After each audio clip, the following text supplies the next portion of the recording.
Luar biasa, bravo Pak Prabowo. Ini mah gila. Kasus lahan sawit yang gak kalah serem dengan mega korupsi di Pertamina. Edan bener dah. Di sebuah ruang sidang yang dipenuhi wartawan dan aparat penegak hukum, barang bukti hasil rampasan negara ditampilkan dalam kondisi prima. Tak ada lagi jejak-jejak korupsi yang bisa disembunyikan. Semua ini adalah hasil kerja keras dan koordinasi erat antara kejaksaan, kementerian terkait, serta berbagai pihak yang mendukung jalannya pemberantasan kejahatan kelas kakap ini.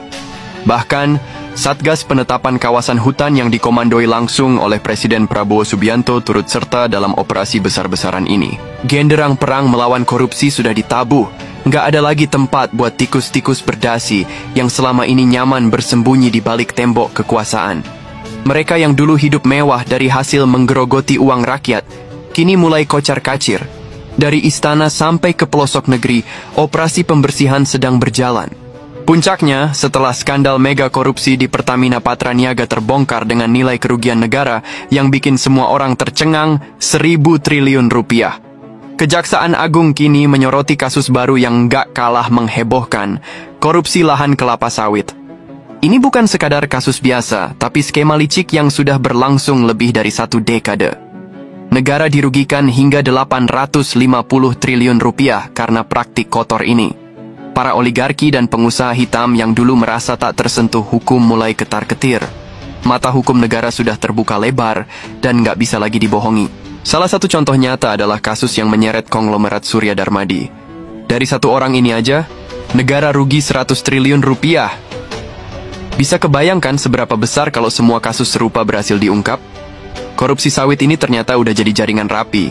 Dari izin lokasi yang butuh tanda tangan bupati atau wali kota, izin lingkungan dari pemerintah, izin usaha perkebunan, sampai surat pelepasan kawasan hutan dari Kementerian Lingkungan Hidup dan Kehutanan, semuanya sudah lama jadi ladang permainan para pengusaha gelap. Tapi, sekarang permainan mereka selesai.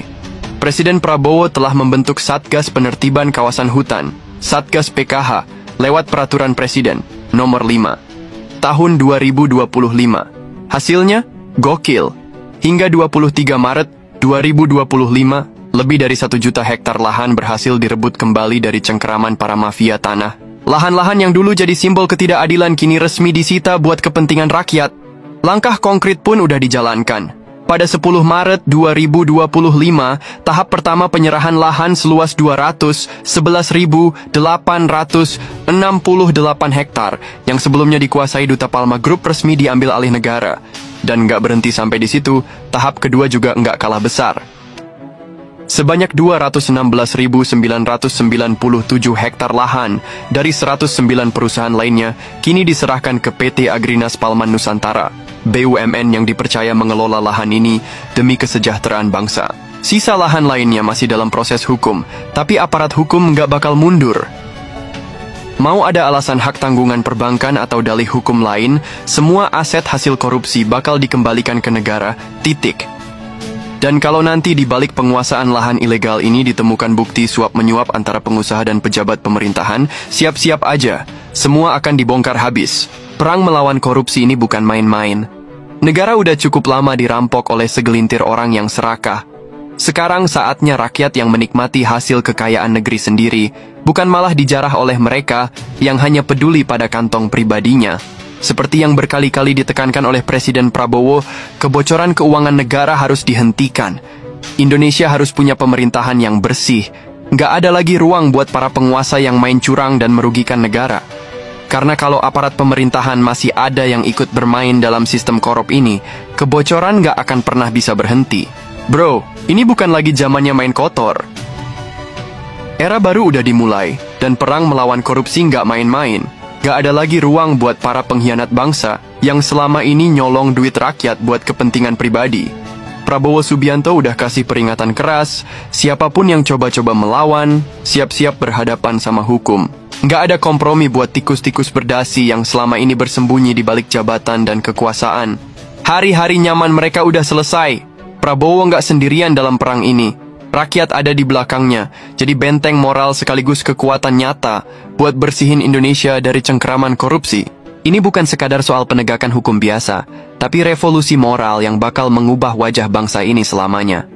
Kita udah terlalu lama dijajah sama segelintir orang yang rakus. Duit triliunan yang harusnya buat pembangunan malah dikorupsi. Padahal rakyat di pelosok sana masih susah makan, masih banyak jalan rusak, masih banyak anak-anak nggak bisa sekolah gara-gara duitnya dikorupsi. Mikir dong. Sekarang, hukum harus tajam ke atas, bukan cuma ke bawah. Jangan sampai ada lagi cerita maling ayam dihukum berat, tapi yang korupsi triliunan malah enak-enakan di penjara pakai AC, kulkas, bahkan TV. Rakyat udah ngerti kok, kalau keadilan masih tebang pilih, bakal susah negara ini maju. Makanya vonis buat koruptor harus setimpal.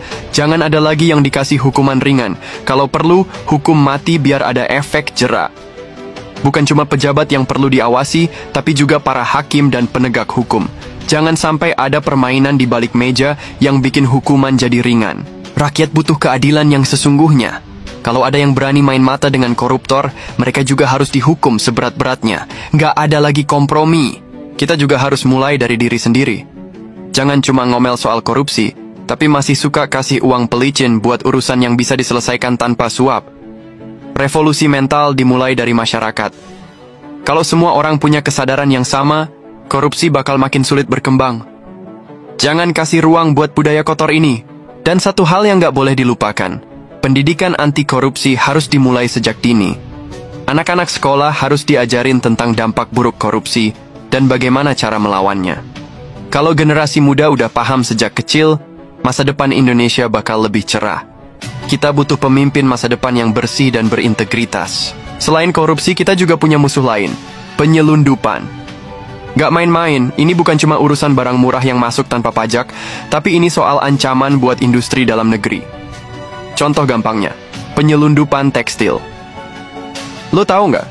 Gara-gara barang selundupan, industri tekstil kita makin terpuruk. Ribuan pabrik gulung tikar, ratusan ribu pekerja kehilangan mata pencaharian.